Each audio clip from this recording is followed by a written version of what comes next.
Bienvenue à tous, bonjour, vraiment, quelle joie d'être au milieu de la bonne parole du Seigneur pour qu'il nous fasse encore du bien. On vient de chanter la chanson Les miracles que Dieu va faire encore et effectivement, la Bible déclare que Dieu fait toujours une nouvelle chose et nous croyons que aujourd'hui encore, il va faire de très très très belles choses. Et notre vie chrétienne, en fait, pour la résumer, pour donner la raison pour laquelle nous nous retrouvons autour de la parole de Dieu, c'est que après avoir été chassés du jardin d'Éden, Adam et Ève se sont retrouvés éloignés de leur nature divine. Et Dieu, dans son amour, donc, a voulu nous restituer cette nature divine afin que tout au long de notre vie sur Terre, de notre parcours terrestre, que l'on puisse prendre le temps de nous racheter une conduite, d'être clean, de nettoyer nos vêtements, le caractère et tout, afin d'être prêt pour être réadmis le moment venu dans le jardin d'Éden. Donc nous faisons une course ensemble de sanctification et afin que à l'issue de cette course qu'on puisse avoir encore droit de nous retrouver dans le jardin d'Éden. Et tout au long de notre marche, on se conseille, on vérifie, comme une maman et un papa dans la maison qui vérifient si les enfants se portent bien, s'ils sont propres, s'ils ont pris la douche, les cahiers, l'école. Voilà, ce sont ces vérifications-là que nous aussi, nous faisons au quotidien par la grâce de Dieu. La maman, elle vérifie le comportement de l'enfant. Est-ce qu'il est poli? Est-il encore impoli? En classe, il se comporte comment? Donc, c'est ce que Dieu fait avec nous tous. C'est ce que chacun doit savoir. Et ce matin encore, le Saint-Esprit voudrait qu'on puisse vérifier dans nos attitudes, dans nos pensées, dans nos manières de faire, dans nos paroles, si les choses sont OK, ou bien s'il y a des choses à retoucher et tout. Donc c'est ce que nous allons voir dans cet enseignement qui sera assis sur deux textes, deux principaux textes. Le premier, Actes des Apôtres, chapitre 26, verset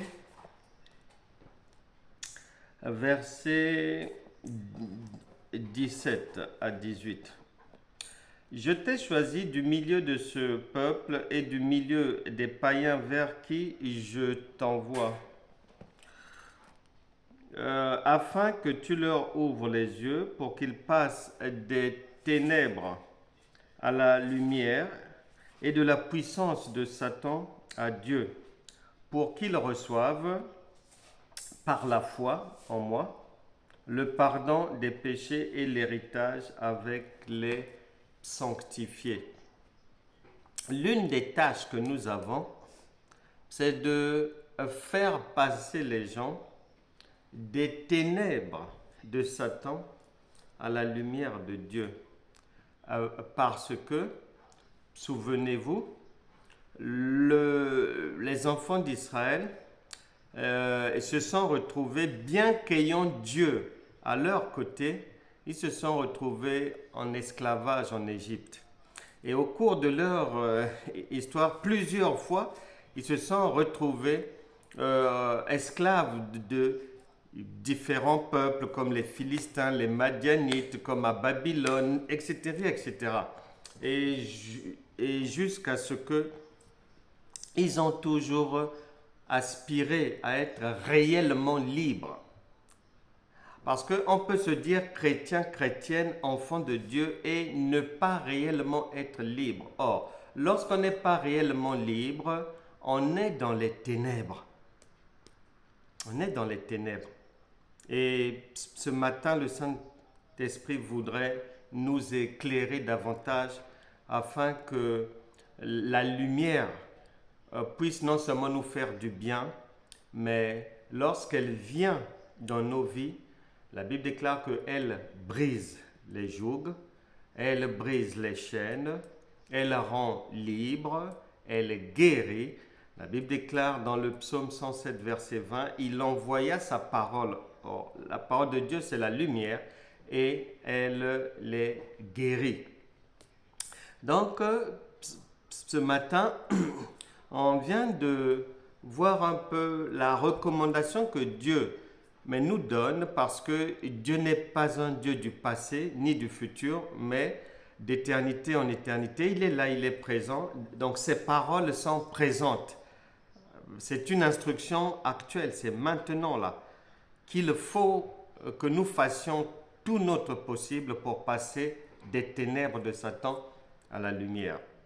Or, les ténèbres number one, si je pourrais dire, Dieu nous les a indiquées en disant « Mon peuple périt faute de connaissance ». Donc, le manque de connaissance est l'un des premiers éléments qui viennent faire entrer les nuages dans la vie d'une personne. Et il y a quelque chose que beaucoup d'enfants de Dieu n'ont pas.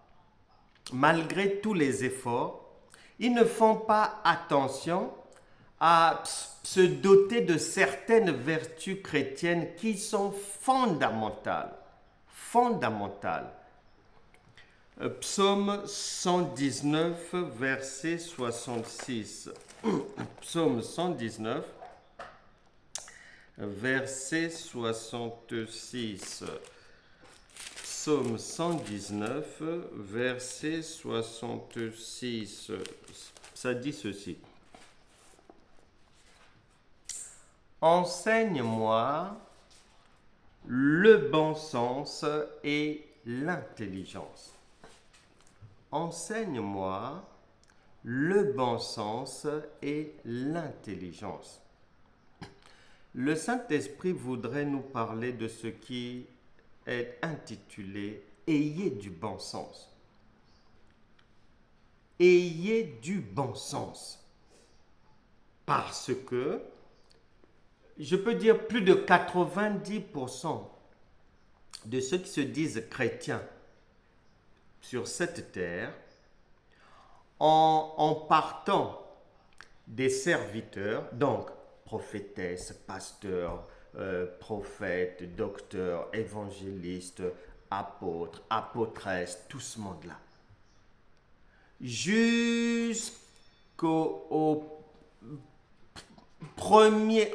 tout dernier arrivant dans la famille chrétienne, dans ce monde-là, au moins 90% n'ont pas le bon sens, alors que la Bible déclare il faut qu'il y ait du bon sens. Et il est dit, enseigne-moi le bon sens et l'intelligence, car je crois à tes commandements. Et Romains chapitre 10, versets 1 à 2, atteste que si quelqu'un n'a pas ce bon sens-là et cette intelligence-là, il n'est pas sauvé. Il ne peut pas être sauvé. Il ne peut pas réussir sa vie avec Dieu. Ça ne marchera pas. Beaucoup de croyants, beaucoup de soi-disant chrétiens, ils font les choses d'une manière mécanique, d'une manière insensée, d'une manière machinale, robotique. Et ces choses-là, ils les font depuis des années. Les mêmes prières, les mêmes jeûnes, les mêmes supplications, les mêmes programmes, les mêmes nombres, jeûnes comme ceci, jeûnes comme cela, chanter comme ceci, lever les bras comme ça, être en prière, la tête en bas. Donc, depuis des décennies, faisons les mêmes choses. Sans avoir du bon sens. Et en Romains chapitre 10, versets 1 à 9, il est dit que tous ceux qui font ça, la plupart des gens, tout leur investissement dans le Seigneur, le temps qu'ils passent à chanter, à louer, à jeûner, à parler en langue, tout ce qu'ils font là, s'il n'y a pas du bon sens dedans, c'est peine perdue. Raison pour laquelle les chrétiens, la plupart, butent toujours sur les mêmes difficultés. Maladie à gauche, troubles du sommeil ici, attaque satanique là, femme de nuit là-bas, mari de nuit là-bas. Et les mêmes. Impudicité, adultère, alcoolisme caché, cigarette de temps à autre. Donc voilà. Et beaucoup de ceux qui font ce qui est appelé combat spirituel, si vous prenez des jumelles, vous vous mettez à distance et vous les observez bien. Les problèmes ne finissent jamais dans leur vie. Il faut chasser ici. Il faut envoyer le feu là. Il faut lier là. Il faut cracher là. Les mêmes choses. Or, de la manière dont le Créateur a créé les choses sur cette terre, il y a toujours un début et une fin. Toute guerre, il y a un début et une fin. Même Satan, avec son ministre Judas, Judas dans son ministère du mal, il a eu un début et une fin. Mais beaucoup de chrétiens, la guerre, soi-disant dite spirituelle, n'a jamais de fin. Les problèmes ne s'achèvent jamais. Ça revient tout le temps. Ce qui veut dire, la Bible déclare que celui qui réfléchit sur les choses trouve le bonheur. Mais c'est simple à comprendre qu'il y a quelque chose qui ne va pas. Et beaucoup de gens butent sur ça. Ils ne veulent pas réfléchir. Ils ont une marche chrétienne dépourvue de bon sens, vide d'intelligence. Et ça ne marchera pas. Parce que c'est le Saint-Esprit qui dit qu'il faut qu'il y ait du bon sens et de l'intelligence. Et le bon sens, c'est la capacité à discerner clairement ce qui est évident. Exemple. J'aime le répéter pour bien faire passer le message. Une maman, lorsque son enfant vient lui demander quelque chose ou un service, elle n'impose jamais à l'enfant de la pénitence, c'est-à-dire des choses difficiles. Souffre d'abord comme ceci. Supplie-moi pendant 3 jours à mes pieds. Jeûne 7 jours d'abord. Mais l'enfant est en difficulté. Tu ne peux pas. Il est déjà mal en point. Tu ne peux pas imposer à l'enfant des choses difficiles qui vont encore l'enfoncer de plus belle pour lui venir en aide. Non. Ça n'a pas de sens. Maintenant, toi-même, tu ne peux pas imposer cela à ton enfant, mais tu crois que Dieu, qui est l'amour supérieur, peut t'imposer les choses que tu ne peux pas imposer à ton enfant. Cela veut dire quoi? Tu manques de bon sens. Tu manques de bon sens. Parce que Dieu ne peut pas t'imposer ce que toi-même, tu ne peux pas imposer à ton enfant. Tu manques de bon sens. L'enfant vient te demander, j'ai une difficulté, maman. Je voudrais que tu m'aides cette année pour mon inscription à l'université. Il va me manquer peut-être 200 euros. Toi, maintenant, est-ce que tu peux dire à l'enfant, avant que je ne te donne les 200 euros, fais un jeûne de 3 jours, pleure pendant 5 heures face à un mur, va me chercher là-bas à 50 km. Est-ce que tu peux le dire à ton enfant? Bon, maintenant, si tu ne peux pas le faire, comment peux-tu croire que Dieu va te demander ce que toi-même, tu ne peux pas demander, tu ne peux pas imposer à ton enfant? Comment? Donc là, une personne qui fait ça, qui croit que Dieu peut lui imposer la dureté qu'elle-même elle ne peut pas imposer à son enfant, cette personne est dépourvue de bon sens. Elle ne peut jamais être dans la foi. Parce que l'un des ingrédients de la foi, c'est le bon sens. Regarde quel soin Jésus prend quand quelqu'un vient lui exposer une difficulté. Est-ce que tu as déjà vu Jésus directement se jeter à parler en langue, femme syrophénicienne, ceci, cela, à mon propre nom, je chasse le démon, ceci, cela, dans l'agitation? Non. Il réfléchit d'abord avant de répondre à quelqu'un.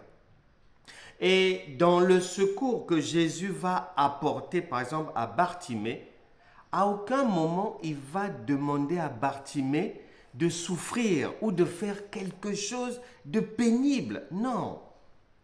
Maintenant, si toi, tu penses que Dieu peut t'imposer ces choses-là, que toi-même, tu ne peux pas imposer à ton enfant avant de l'aider. 2, que tu n'as pas vu Jésus imposer à quelqu'un. Mais si tu le fais, c'est que quelque chose ne va pas. Ça ne va pas là dans la tête, ça ne va pas. Il faut du bon sens. Et la capacité de discerner clairement ce qui est évident. C'est simple. Ce que tu ne peux pas imposer à ton enfant, c'est une évidence que Dieu aussi ne peut pas t'imposer ça. Ce que Dieu ne peut pas t'imposer, c'est une évidence que tu ne peux pas l'imposer à l'enfant. Un autre exemple. Dieu ne peut pas te dire, ma fille, dans nos sociétés, beaucoup de gens qui fument ou qui prennent l'alcool, il y a l'argument que je le fais pour noyer les soucis, pour oublier quelque chose, pour évacuer le stress. Dans la société, c'est comme ça, ce sont les arguments. Bon. Est-ce que toi-même, si ton enfant a un problème, est-ce que tu peux lui dire, évacue ça par la cigarette, évacue ça par l'alcool?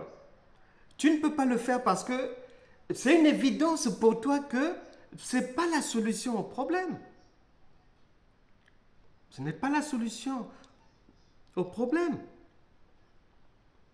Capacité de discernement, de discerner clairement ce qui est évident sans être distrait par d'autres considérations. Sans être distrait.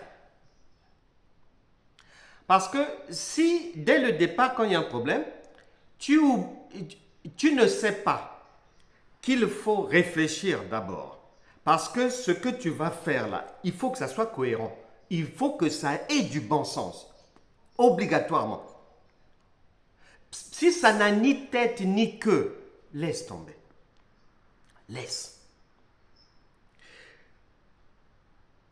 Distrait par d'autres considérations, c'est quoi? On peut être distrait par le chant. Je peux croire que en chantant, mes problèmes vont finir. Ou bien en chantant, Dieu va être content. Beaucoup de chrétiens disent, je chante pour Dieu, alors que c'est archi faux. À partir du moment où toi-même, en tant que maman, tu ne peux pas demander à ton enfant de chanter pour toi, Dieu ne te demandera jamais de chanter pour lui. Il n'en a pas besoin. Mais il va faire quoi avec ça? Il est Dieu. Tu es venu le trouver, tu partiras, il sera toujours là. Mais tu chantes pour lui, chante. Et puis,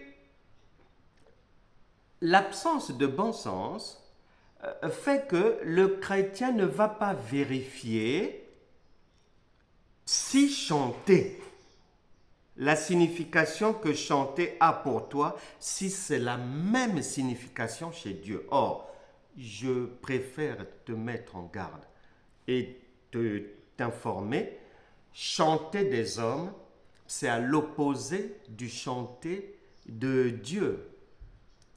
C'est comme le jeûne. Ce que les gens appellent jeûne, c'est pas ce que Dieu appelle jeûne. Le jeûne de Dieu, tu trouveras ça dans Ésaïe chapitre 58, verset 6.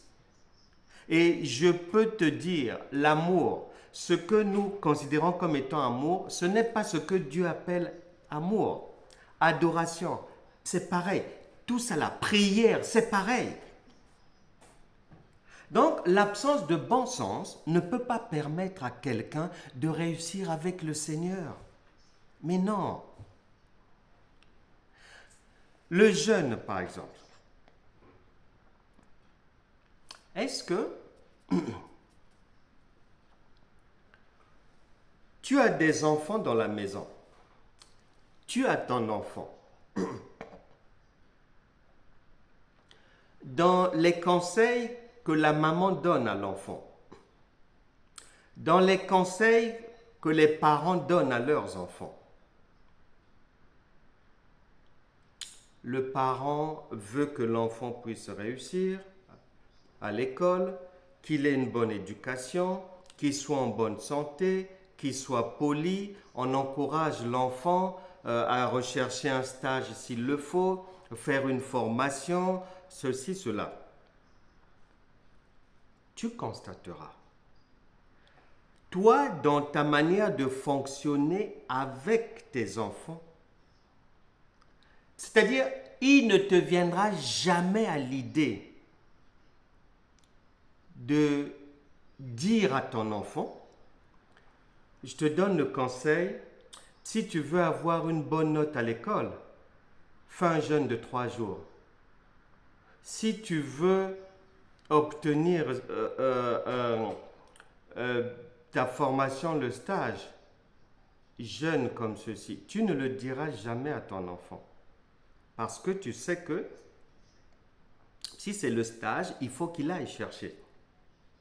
Si il veut être premier de la classe, il doit travailler. Tu le sais. Bon, maintenant, toi-même, avec tes enfants, tu fonctionnes dans le bon sens et la cohérence et la réflexion. Maintenant, quand les gens viennent dans les choses de Dieu, ils vont maintenant considérer que Dieu leur demande de faire des choses que... Mais c'est une évidence pour le parent que ce n'est pas parce que l'enfant ne va pas manger qu'il va avoir une bonne note à l'école. Et le même parent va maintenant croire que pour obtenir quelque chose de Dieu ou avancer dans la vie, il faut qu'il ne mange pas. Mais ça ne tient pas la route. Et donc, la plupart des gens fonctionnent à côté de la plaque. Voilà. À côté de la plaque. Rapidement, le jeûne de Dieu. qui n'a rien à voir avec le jeûne des hommes, par exemple.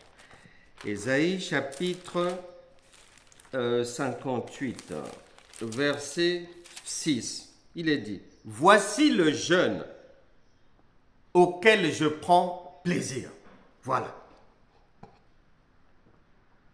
Quand une maman dit à son enfant, « Eric, moi, en matière de cuisine, ma préférence, ce qui m'intéresse, ce que j'aime, c'est que la cuisine soit rangée comme ça, comme ça, comme ça, comme ça. » Cela veut dire quoi? Cela veut dire que maman dit à son enfant, à son fils, à sa fille, que tout autre genre de rangement, elle n'est pas là-bas. Ça ne l'intéresse pas. Ça ne lui plaira pas. Elle, son rangement, il faut que sa gazinière soit là, les torchons soient là, ça soit là. Voilà, c'est ça ici. Voici le jeûne auquel je prends plaisir. Détache les chaînes de la méchanceté. Dénoue les liens de la servitude. Renvoie libre les opprimés et que l'on rompe une espèce de joug. Partage ton pain avec celui qui a faim et fais entrer dans ta maison les malheureux sans asile. Si tu vois un homme nu, couvre-le et ne te détourne pas de ton semblable. Alors ta lumière poindra comme l'aurore et ta guérison germera promptement. Voilà le remède de la guérison.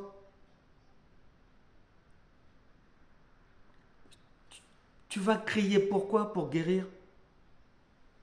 Le remède est là, de Dieu. Tu vas parler en langue, pourquoi? Le remède de la guérison est indiqué ici.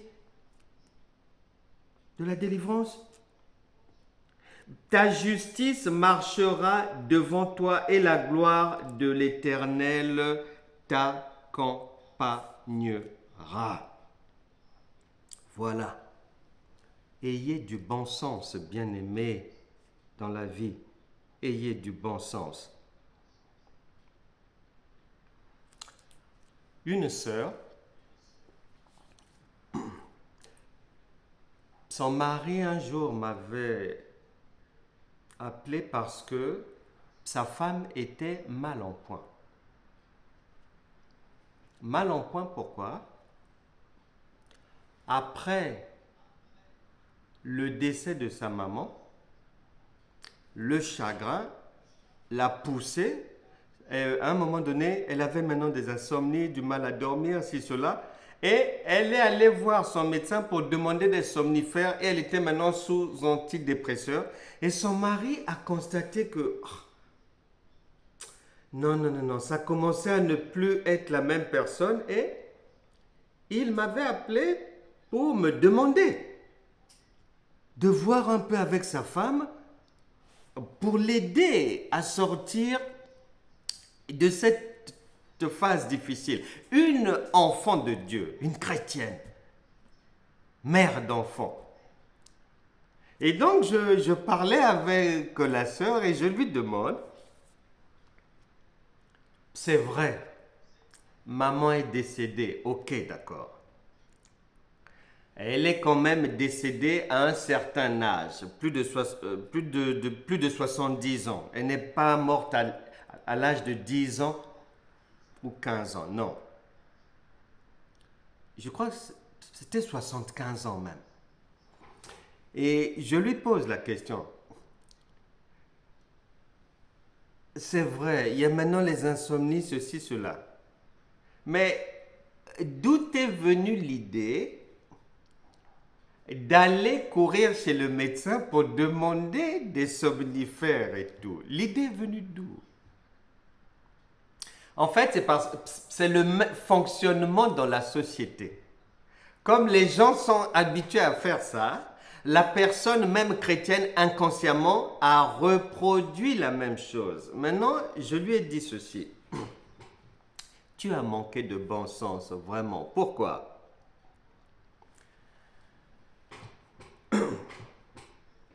Chaque être humain est particulier. La Bible déclare que la sagesse de Dieu est infiniment variée.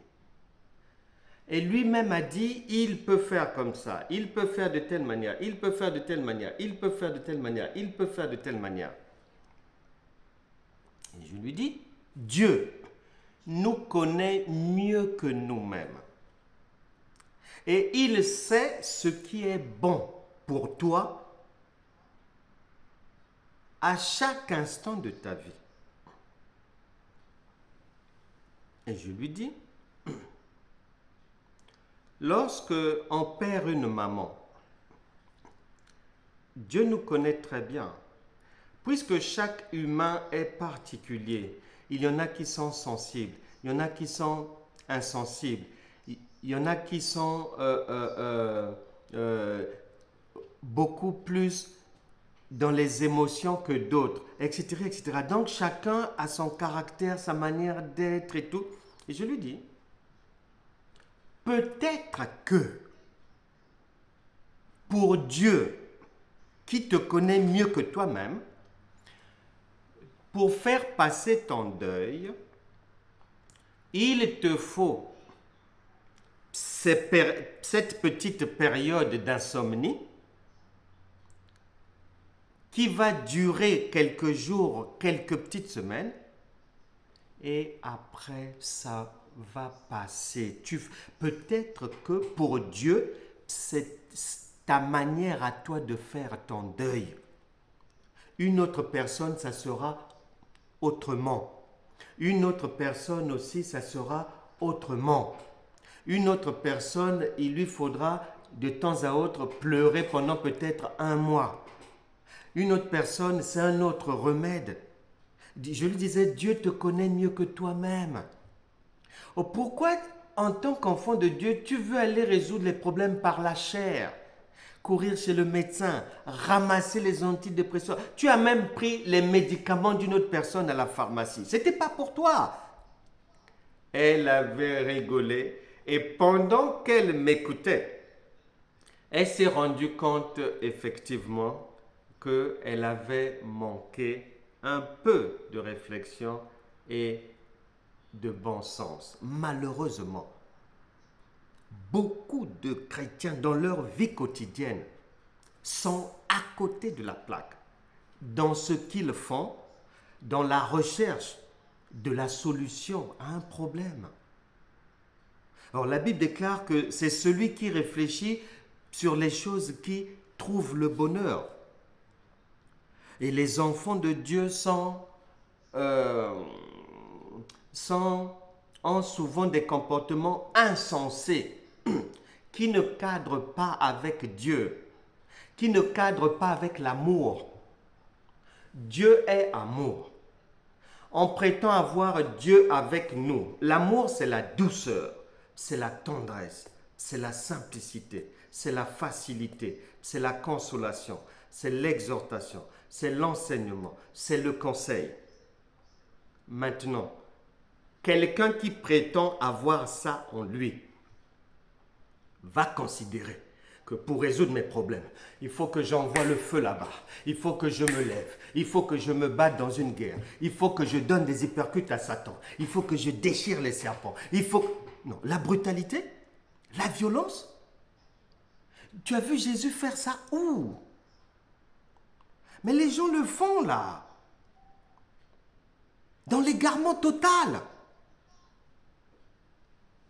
Il faut arrêter ça aujourd'hui. Un jour,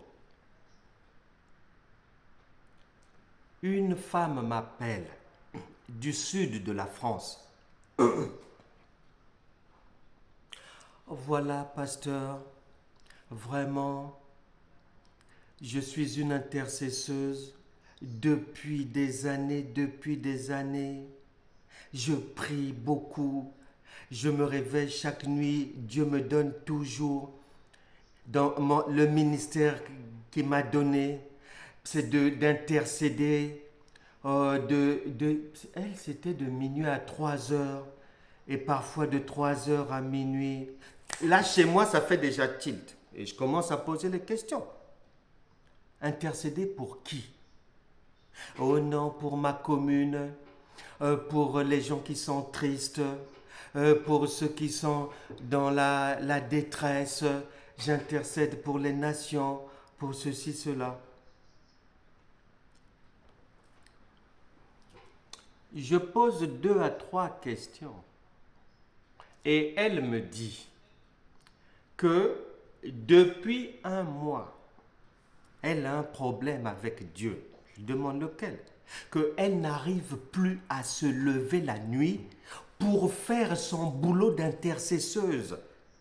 Et elle est mal avec ça. Pour elle, c'est la désobéissance à Dieu. Pour elle, elle est consciente qu'elle est en train de pécher, de désobéir à Dieu. Elle a parlé.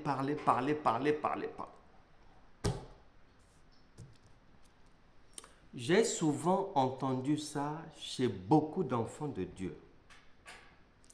Or, il n'en est rien.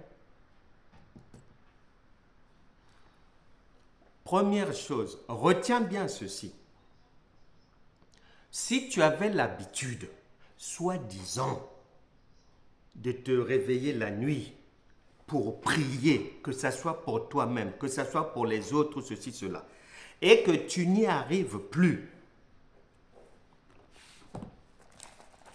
Job chapitre 33, verset 14. Job chapitre 33, verset 14. Dieu parle, cependant, tantôt d'une manière, et tantôt d'une autre, et l'on n'y prend point garde. C'est simplement une manière de... C'est Dieu qui est en train de t'enlever cette énergie qui te permettait de te lever et de prier. Dieu est en train de t'arracher ça pour te faire comprendre. Ma fille, mon fils, arrête ça. C'est stupide, arrête. C'est manquer du bon sens. Plus grave encore, cette femme qui m'avait appelé pour se plaindre qu'elle n'arrivait plus parce que ça faisait beaucoup d'années. Et c'était une intercesseuse de carrière. Et elle n'arrivait plus à se lever la nuit, donc pour elle c'était grave. Je lui ai dit non, il n'y a rien de grave. Dieu n'est pas un gamin.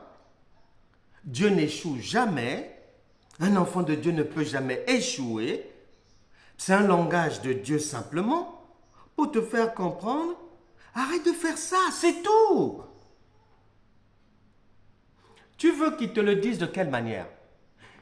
Qu'ils viennent d'une planète Saturne, ils viennent là, oui, ma fille Christine, c'est moi. Toi qui? Moi, Dieu. Oui, tu veux quoi? Je viens te dire, arrête maintenant de te réveiller pour prier de minuit à 6 heures. Ça n'a pas de sens, ça ne sert à rien. Tu manques d'intelligence, tu manques de logique, de cohérence.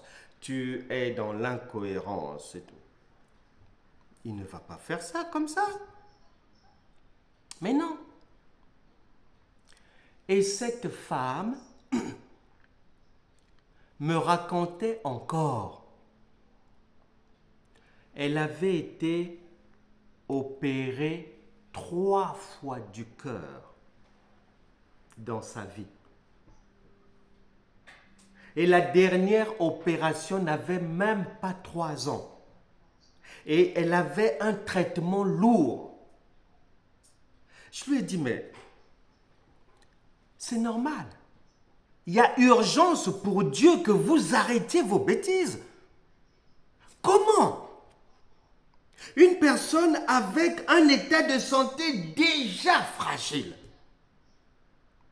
Et je lui pose la question.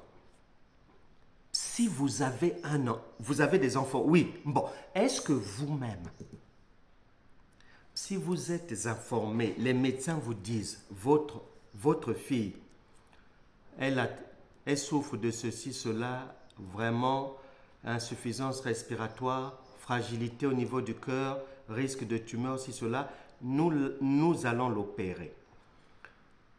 On a opéré l'enfant 1 fois, 2 fois, 3 fois. Et je lui demande, est-ce que même dès la première fois, si en parlant avec l'enfant, vous vous êtes informé de l'état fragile de santé de l'enfant, et vous entendez votre enfant dire que non, Dieu lui a donné une mission, elle est intercesseuse, elle doit se réveiller chaque nuit pour prier de minuit à 3 heures ou de 3 heures à 6 heures. Je lui ai demandé, connaissant l'état fragile de santé de votre fille, est-ce que, vous allez croire que Dieu qui est amour peut l'envoyer au casse-pipe en lui demandant d'aller se tuer comme ça? Est-ce que vous allez conseiller à votre enfant de continuer à faire entre griffes son soi-disant ministère ou pas? Ce jour-là, elle n'avait pas eu 30 secondes elle-même pour dire non, je ne vais pas dire à l'enfant de le faire. Et je lui demande, si vous ne pouvez pas conseiller à votre enfant de le faire, comment pouvez-vous accepter depuis des années que Dieu maintenant va vous demander de faire ça? Elle était stomaquée. Après plusieurs années, c'est ce jour-là qu'elle s'est rendue compte qu'elle était hors sujet. Elle était au bord du chemin. Elle n'était pas sur le chemin. Parce que c'est Jésus qui est le chemin, la vérité et la vie. Elle n'était pas là. Elle était au bord, dans les caniveaux. Elle avait fait une sortie de route depuis des années.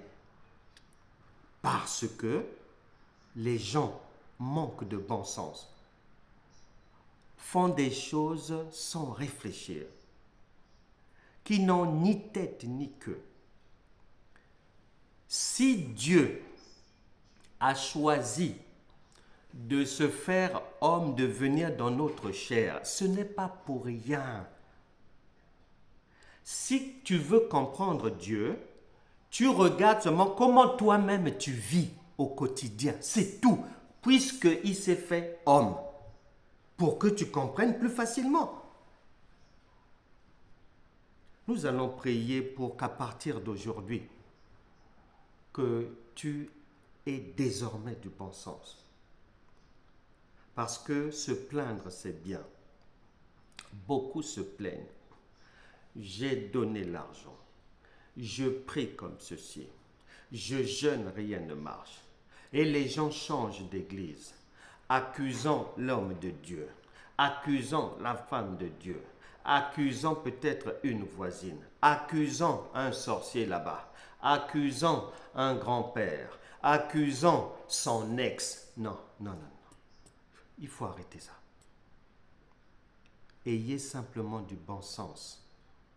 Dans votre gibecière de la foi, ajoutez le bon sens et vous verrez la gloire de Dieu. Vous verrez les difficultés partir d'elles-mêmes.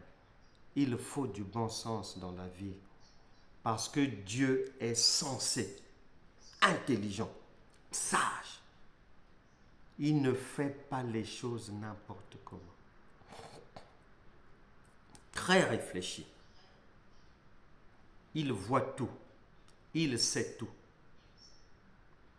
Il ne peut que te donner un conseil que toi aussi tu peux donner à tes enfants. Voilà la cohérence de Dieu. Mais quiconque mène une marche chrétienne qui ne tient pas sur le lien entre Dieu Esprit, Dieu fait chair, le Saint-Esprit, celui-ci qui est toujours Dieu, qui vit maintenant en lui et qui est là parmi nous, si quelqu'un n'a pas ce canevas-là, ce schéma directeur dans la tête 24 heures sur 24, tu ressembles à un avion qui perd la communication avec la tour de contrôle. C'est le crash assuré. Même si beaucoup de chrétiens sont inconscients de cela, mais ils ont déjà depuis longtemps fait un crash spirituel. Depuis longtemps. Depuis. Du fait d'une absence de bon sens. Que chacun ouvre son cœur maintenant. Dieu ne ment jamais. Dieu est vrai, il est réel. Romains chapitre 8, verset 1 dit qu'il n'y a maintenant donc aucune condamnation pour quiconque est en Jésus-Christ. C'est vrai. La Bible déclare, Luc chapitre 1, verset 37, « Rien n'est impossible à Dieu, et ce Dieu vit maintenant en toi par le Saint-Esprit. » Et Marc chapitre 9, verset 22-23 dit qu'à partir de là, tout est possible à celui qui croit. Croire veut dire qui connaît, qui en a conscience et qui peut mettre en pratique. Voilà. Et il est dit, le juste vivra par sa foi. Quand tu entends parler de la foi, dans cette foi-là, si dans ta foi, ce que tu appelles la foi, il n'y a pas l'amour, il n'y a pas la sagesse, il n'y a pas l'intelligence, il n'y a pas la connaissance de Dieu. Connaissance dont il s'agit, c'est la connaissance la plus simple, c'est-à-dire la manière dont toi-même tu vis avec tes enfants. C'est de la même manière que Dieu va vivre avec toi. Simplement, voilà, c'est cette connaissance-là basique. Pas aller monter dans les stratosphériques, oh, la démonologie, oh, ceci, cela. On enseigne des choses compliquées. Les cerveaux des gens n'arrivent pas à absorber cela. Les gens font des dépressions spirituelles. Les choses deviennent trop compliquées. Les prophéties, on en sort de toutes les couleurs. Les consultations prophétiques, c'est cela, des choses hyper compliquées. As-tu déjà vu Jésus faire une consultation prophétique? Je te donne un conseil. Si tu n'as pas vu Jésus, notre modèle, notre repère, faire quelque chose, attention. Réfléchis au moins 7 fois avant de faire la chose. Même si c'est le pape François qui te dit de faire ça, réfléchis au moins 7 fois. Parce qu'il y a de fortes chances que tu sois à côté de la plaque. Nous allons prier pour que le bon sens qui est à la disposition de tout le monde puisse maintenant faire partie des ingrédients de votre foi. Et quiconque a besoin de conseils, a besoin d'orientation, qui voudra encore recevoir plus de précision, tu peux m'appeler. Tu peux aller sur École de la foi Franck Cana TV, il y a les coordonnées. Là-bas, tu m'appelles. Et je t'encourage à lire aussi Le dépouillement spirituel et sa conservation, La vie nouvelle, Ainsi est la foi. Et puis, le dernier livre que j'ai écrit, j'ai dit, vous êtes des dieux.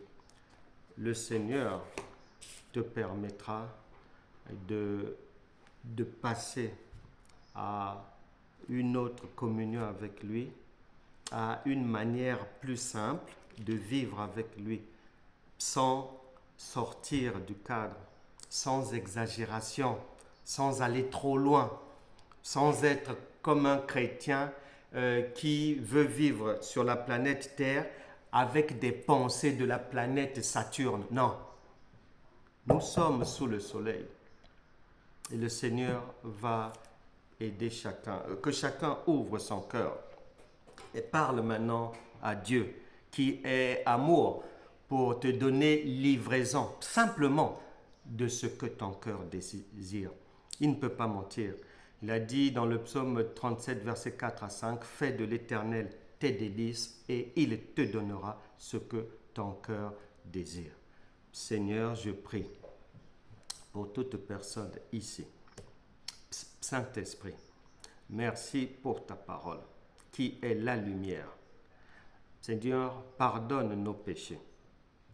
Saint-Esprit, nous savons que ta parole déclare que par ta lumière, nous voyons la lumière. Or, quiconque reçoit la lumière reçoit la délivrance. Que tout joug diabolique, toute chaîne qui maintenait quelqu'un dans les échecs de la vie soit brisée maintenant au nom de Jésus. Que toute maladie dans un corps, la parole de Dieu déclare, il envoya sa parole et sa parole les guérit.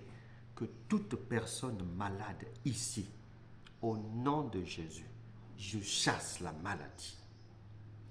Que la puissance de la résurrection de Christ soit visible, vivante, réelle dans la vie de tout un chacun. Que les choses qui patinent, les projets qui ne marchent pas, les soucis qui sont sur la table, au nom de Jésus, doigt de Dieu, fais-les disparaître maintenant. Que toute dette soit payée par la puissance du Saint-Esprit, par la banque surnaturelle de Dieu, au nom puissant de Jésus. Non au surendettement, non aux difficultés sans fin, non aux nuits sans sommeil, au nom puissant de Jésus. Que chacun reçoive à partir d'aujourd'hui le bon sens pour marcher la tête haute sur la terre des hommes. Vous réussirez désormais avec votre bon sens dans vos activités, dans vos projets, dans le travail, dans votre ménage, dans tout ce que vous allez entreprendre. Et surtout, ne mélangez pas le bon sens avec les incohérences, avec les contradictions, avec les comportements qui ne sont pas de Jésus-Christ. Que la grâce de Dieu vous accompagne, vous, les enfants, les conjoints, au nom puissant de Jésus. Toute arme forgée contre vous sera toujours sans effet. Quiconque osera vous barrer la route par la méchanceté recevra le salaire de ses propres œuvres dans le nom puissant de Jésus. Que la paix du Seigneur soit avec vous. Amen, amen, amen, amen, amen. Que Dieu vous bénisse. Nous allons prendre un chant et puis chacun peut faire une offrande, un don, et Dieu vous fera du bien. Ceux qui sont à distance, il y a le compte bancaire, et même sur YouTube, là-bas, il y a ça. Que Dieu vous bénisse. Nous allons chanter une chanson. La première chanson, c'est moi qui l'ai donnée. Et la deuxième, que quelqu'un d'autre nous propose un joli chant de remerciement au Saint-Esprit.